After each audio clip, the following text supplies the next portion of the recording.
Charles Kasses, the county police commander, Kisii County. At around 21:50 hours, we were able to get a breakthrough in our operations, which was, of course, led by the DCI as our lead investigation agency. In our operation, that we were able to arrest 2 suspects within Kisii town near Texas petrol station. That is the junction heading to Nyamataro and Marani area. This is after an extensive investigation for the robberies that have been taking place within Suneka area, within our M-Pesa agents, and we were able to arrest 2 suspects who were on our radar. One, namely James Ocheng, who was the rider, and a pillion passenger, namely Gerald Okumu, both aged 35 years. And upon search, we were able to recover a pistol, make Banadeli, with 5 rounds of ammunition from the rider. And also we were able to recover 4 improvised metal bars from the pillion passenger, and these metal bars are able to fire rounds. These suspects are now in our custody, pending to be arraigned before court. Again, today we were able to make a miscellaneous application. We're requesting for 30 days because we also suspect these criminals are engaged in criminal activities within the neighboring counties, Migori, Homa Bay, Kisumu, and Nyamira. So we are requesting for more days so that we can make extensive investigation before taking them to court.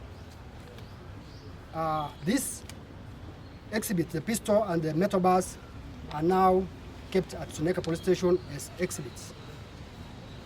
Secondly, again this morning, the 6th day of March, within Marani area, that was around 01:30 hours, somewhere there, we received a distress call from members of public, and which were responded swiftly by our officers based at DCC, Marani office, that there was robbery taking place within Marani township at a bakery. So upon responding, our officers arrived there. We found that the robbers have already left the place. They were able to chase them towards Sombogo tea factory, and upon nearing that place, Sombogo center, the tuk-tuk make Piaggio lost control, and the suspects started shooting at our officers. And fire exchange ensued, and whereby 4 suspects were fatally injured. 2 were able to escape, and we believe they are wounded. So we have also launched an investigation to find out whether we can find the 2 who have escaped, and whether we can get the firearm that was being used by those robbers. So that's the level of investigation that is we are carrying on, and we believe, again, the law will catch up with them. We would like to inform members of public that they keep on providing information as they have always been doing, and we shall keep it in confidence. Let me assure members of business community within Kisii town that we are always alert and we are ready to protect life and their properties. So that's all that I wish to state.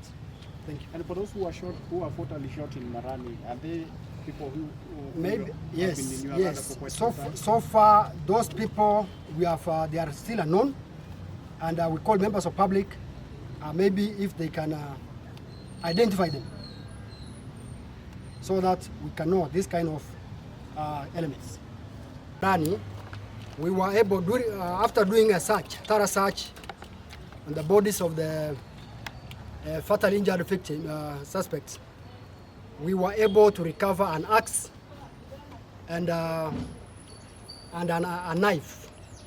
And also they are being kept as exhibits at